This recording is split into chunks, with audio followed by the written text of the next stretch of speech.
भगवान की शरण में रहा, इसलिए ओ राधा वल्लभ लाल की जय। अरे भैया ये चर्चा तो घर में भी हो जाएगी, पंचायत छोड़ के तो वहीं से आई हो, या थोड़ी देर को बंद कर लो तो शायद आपको भी कुछ मिल जाएगा और हमें भी कुछ कहने का अवसर मिल जाएगा। क्योंकि ये आपका दोष नहीं है, ये युग का प्रभाव है। किसी प्रकार से तुमको सत्कर्म में जाने नहीं देगा, एक कड़वी सच्चाई है। क्योंकि जो विज्ञ बन करके बैठता है कुछ नहीं पाता, ध्यान रखना हमेशा के लिए। क्योंकि उसके विज्ञता का आवरण ऊपर से चढ़ा पड़ा है, करे क्या, अंदर कुछ घुसने नहीं देगा। और जब तक तुम्हारे अंदर अनभिज्ञता नहीं आएगी ना, तो जीवन बस वही है। जैसे नर्मदा में हमेशा वो पत्थर पड़े रहते हैं, निचोड़ने पर कुछ नहीं आता, उंगलियां दर्द करती हैं बस केवल। ग्रसे कलिरोग जोग संयम समाधि रे। तुम्हारा दोष नहीं है, ये दोष ही युग का है। वो चाहते नहीं कि तुम सुनकर कुछ कर सको, नहीं। अजब युग का ही दोष है। तो कहते हैं जब कुआं में ही भांग हो रही है तो फिर नशा किसी नहीं चढ़े।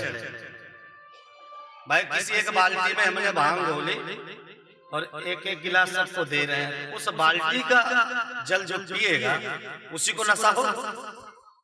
और शायद जेट पंप से भांग घोली हुई निकल रही हो तो जो पिएगा सबसे नशा ही नशा आएगा।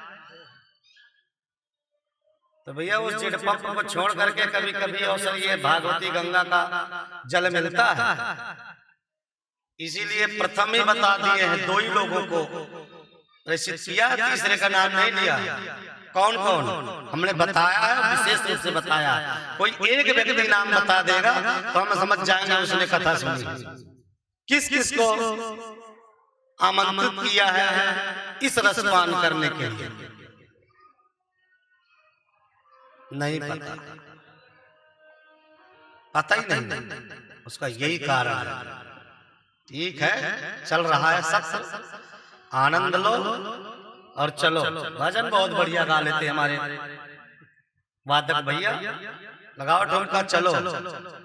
ये ठुमका की परंपरा अभी चली है। क्यों? पहले जो कथाएं होती थी पढ़ना और उसी के व्याख्या करके सुनाना, वो शुद्ध विशुद्ध कथा होती थी। तो लोगों ने सोचा कि भाई ये दवा बड़ी कड़वी जो होती है, तो वैद्य जी क्या करते हैं, थोड़ी शहद दे देते। देखो नहीं खाई जा रही, थोड़ी शहद लगा के चाट लो, लाभ कर जाएगा, दवा भी चली जाएगी, कड़वी भी नहीं लगेगी।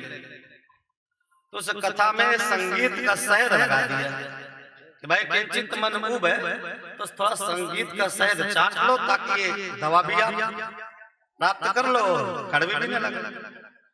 अब तो दवा तो गायब है, तो शहद ही शहद चट रही है। शहद चाटे जाओ, दवा तो गई। तो भैया शहद तक ही रहने दो, नहीं तो शहद की शीशी खोल दी ना तो फिर इस शीशी में इतनी शहद है कि पूरी समाप्त होने वाली नहीं।